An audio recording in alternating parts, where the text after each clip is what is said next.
They threw Coca-Cola on a black woman at work. Her billionaire husband came in and fired everyone. The brown liquid dripped down Nina Thompson's curls, soaking her navy blue blouse as Jessica Whitmore's cruel laughter echoed through the Apex marketing office in Manhattan. Oops. I thought you needed to refresh those mediocre ideas, the blonde manager sneered, dropping the empty can on Nina's desk. Look, everyone. The company's diversity initiative taking a Coca-Cola shower, shouted Brad Mitchell, the account coordinator, as he filmed everything with his iPhone 15.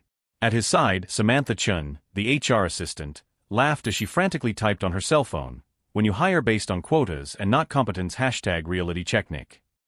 Nina stood motionless, soda dripping from her curly hair onto the reports she had meticulously prepared for the investor meeting.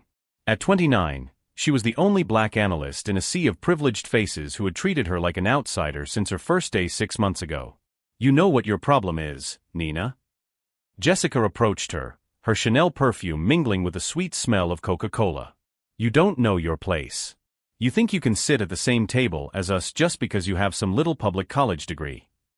The glass-walled conference room had become a fishbowl of cruelty. Other employees watched from the common area, some embarrassed, most indifferent. It was the Friday before Labor Day, and the office was emptier than usual, the perfect time for calculated humiliation. Nina took a deep breath, her brown eyes shining with what Jessica misinterpreted as tears. In fact, it was determination.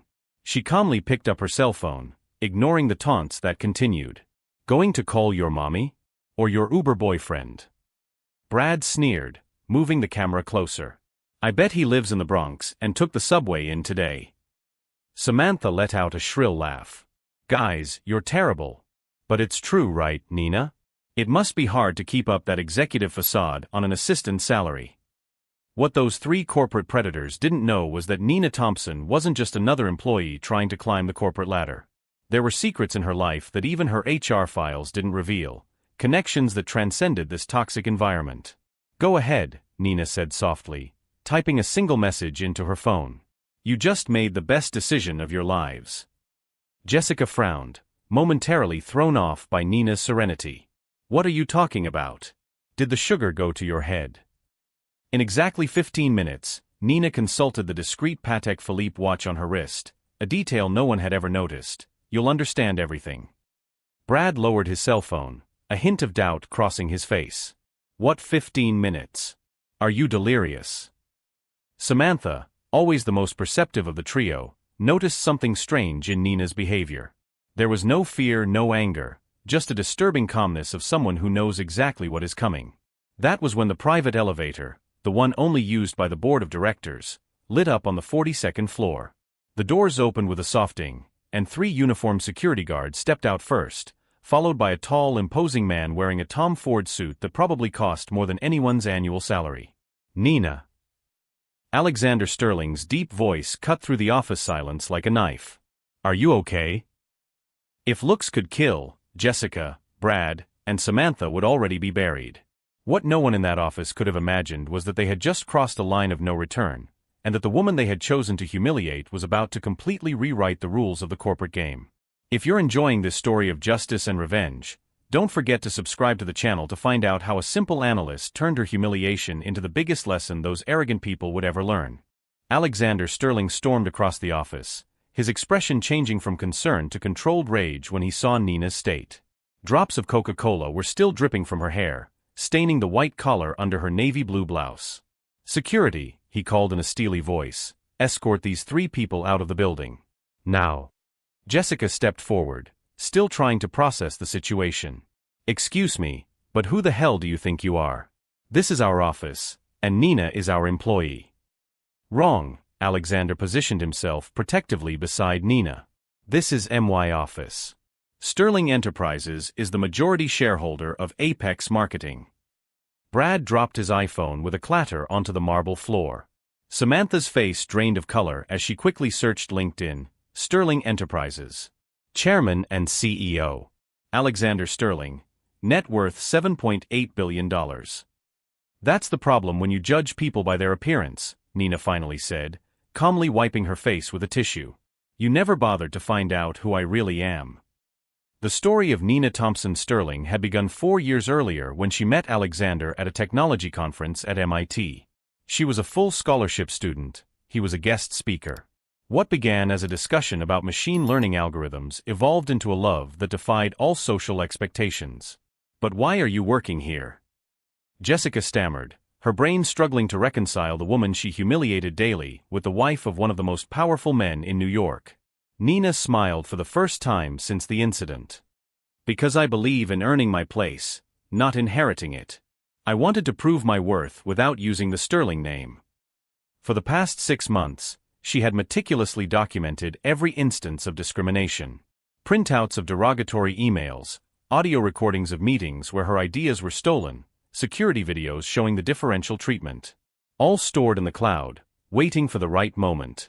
"You thought I was weak because I'm quiet," Nina continued, her eyes shining with determination. "You confused dignity with submission. Big mistake."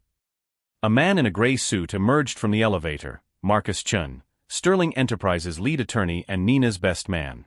"I have here complete documentation of moral harassment, racial discrimination, and creation of a hostile work environment," he announced, handing out folders to Jessica, Brad, and Samantha. "This is ridiculous." Brad exploded. "It was just jokes.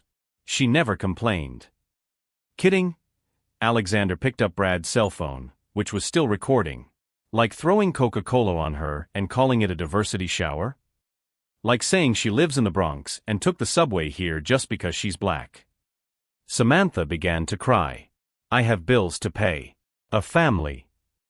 "Funny," Nina observed dryly. "I have a family too. My mother is a nurse, my father a bus driver. They worked their whole lives to give me an education. And you thought that made me inferior." What none of the three knew was that, over the past few weeks, Nina had quietly implemented a new data analysis system that would increase Apex's efficiency by 47%. The project was worth millions and was registered exclusively in her name. "You have 30 minutes to clear your desks," Alexander declared. "Any attempt at retaliation will result in immediate legal action." Jessica, in a last act of desperation, turned to the other employees who stood watching in shock. "Are you going to let this happen? Everyone here knows what she's like." The silence was deafening. Several colleagues looked down, ashamed. Tom Williams, from the IT department, stepped forward. "Actually, Jessica, many of us admire Nina's work. You're the one who created this toxic environment." As security approached, Nina grabbed her laptop and personal files. She paused beside Jessica and whispered, "You know what's ironic? I was going to quit today. But you just gave me a much better gift." The Patek Philippe watch on her wrist, a wedding gift from Alexander, read 3:47 p.m. In exactly 13 minutes, a memo would be sent to the entire company announcing radical changes to the diversity and inclusion policy. "Alex," Nina touched her husband's arm. "I want to use this for something bigger. Not just revenge." He nodded, understanding immediately. "The scholarship fund you wanted to create?" "Exactly. 4 young black people in technology. Funded with the value of the shares these 3 owned in the company." What those corporate predators had interpreted as weakness was, in fact, the silent strength of those who gather evidence, wait for the right moment, and turn personal injustice into systemic change. But the game wasn't over yet. The true impact of what had happened that Friday afternoon was just beginning to unfold. Apex Marketing's digital panic room went into total meltdown when Marcus Chun began projecting a presentation titled Evidence of Hostile Environment Thompson vs. Apex Marketing onto the main screen in the auditorium. The emergency meeting called for all employees promised important clarifications regarding structural changes. "No, no, no." Jessica screamed, trying to reach Marcus' laptop. "You can't do that. It's invasion of privacy." "Invasion of privacy?" Alexander repeated with a cold smile. "Like these emails you sent to the entire department?" On the screen, a message from Jessica appeared, "The new diversity arrived today. I bet she won't last a month. Anyone want to bet on how long it'll be before she's back in the ghetto?" Brad paled when the next slide showed screenshots of a WhatsApp group called Elite Apex, where he posted daily photos of Nina with captions like "Found the missing maid," and "Someone call her Uber." "How did you get this?" Samantha gasped, seeing her own Instagram posts appear, including one where she secretly filmed Nina having lunch alone with the caption, "When the quota has no friends #reality." 6 months, Nina said calmly, walking to the center of the auditorium.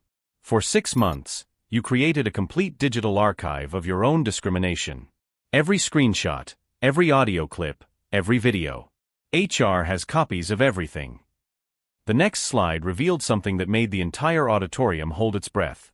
Project Prometheus, new predictive marketing analysis system. Developed by Nina Thompson Sterling. Estimated value, $47 million. Status, patented. While you were wasting your time humiliating me, Nina continued, I developed an algorithm that will revolutionize data analysis in marketing. Sterling Enterprises has already purchased the exclusive rights. Jessica staggered backward. Sterling Enterprises? But that means that every penny of profit this project generates over the next 20 years will go directly to the Nina Thompson Fund for Black Youth Technology Scholarships, Alexander added. Funded initially by the forced sale of the shares you three own in this company. Brad tried one last desperate gambit. This is extortion. We're going to sue you. Marcus Chin adjusted his glasses. Extortion is blackmail. We are merely presenting documented evidence of hate crimes, moral harassment, and systematic racial discrimination. Crimes which, incidentally, carry penalties of up to 5 years in prison in New York. The next slide showed the company's organizational chart. 3 boxes flashed red: Jessica Whitmore, Brad Mitchell, and Samantha Chun, all marked immediate termination, just cause. You can't fire us for just cause, Jessica shouted, tears of anger streaming down her face. We're going to fight this. You can try, Nina replied calmly. But I suggest you first watch the video Brad kindly recorded today, throwing Coca-Cola at me while yelling about diversity showers. The video began to play. The sound of Brad himself saying, I bet you live in the Bronx and took the subway here today, echoed through the silent auditorium. Several employees lowered their heads, ashamed that they had witnessed it without intervening. To top it off, Alexander announced, Sterling Enterprises is implementing a new compliance program across all subsidiaries. Any company that wants to maintain contracts with us will need to undergo rigorous diversity and inclusion audits. Samantha began to sob. My career, my reputation, it's all destroyed. Her reputation? Nina stared at her. You spent 6 months systematically destroying mine. Now you're experiencing the consequences of your own actions. The final slide appeared, Nina Thompson Fund initial commitment, $50 million. Goal, 1,000 full scholarships in technology for young black women over the next 5 years. $50 million. Brad almost choked. Where? From the discrimination fines you three will pay, from the bonuses that will be reversed, and from my personal donation, Nina explained. Oh, and every company you try to join will receive a complete dossier on the case. Good luck explaining in interviews why you were fired for documented racism. Jessica fell to her knees, finally understanding the extent of the destruction. Please. I have bills, a mortgage. Funny, Nina replied, her voice laden with devastating calm. I had bills too when you sabotaged my projects, stole my ideas, and made me question whether I belonged here. The difference is that I turned my pain into something constructive. You turned your privilege into cruelty. Security guards began escorting the three out of the building. On the big screen, one last message appeared: true diversity isn't about quotas. It's about recognizing that talent has no color, class, or zip code. As the auditorium erupted in applause, Nina Thompson Sterling remained center stage, the Coca-Cola long since dry on her shirt, but her dignity intact and her legacy just beginning. What no one in that room could have predicted was that this moment represented not just a personal victory, but the birth of a movement that would transform the entire tech industry in the years to come, proving that sometimes, the greatest revolution starts with one person refusing to accept the place others try to put them in. 6 months later, the auditorium of the Metropolitan Opera House in Manhattan was packed for the premiere of the documentary Code Nina: How Corporate Racism Created a Revolution. Nina Thompson Sterling took the stage to thunderous applause, wearing an elegant black Armani suit, not to impress, but because she could now choose what to wear without judgment. When they threw Coca-Cola at me, she began her speech, her voice echoing through the historic theater, They didn't know they were watering the seed of a change that has now benefited 347 young black people with full scholarships in technology. In the audience, cameras focused on emotional faces, Fortune 500 CEOs, civil rights activists, and most notably, the first Nina Thompson Fund scholarship recipients, brilliant young people from marginalized communities now studying at MIT, Stanford, and Harvard. The documentary revealed something shocking.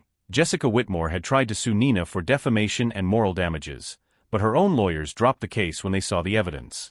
Brad Mitchell, after being rejected for 23 job interviews, now worked as an app delivery driver, ironically, the profession he had so ridiculed. Samantha Chun moved to a small town in the countryside, deleted all her social media accounts, and according to sources, spent her days writing apology letters that were never answered.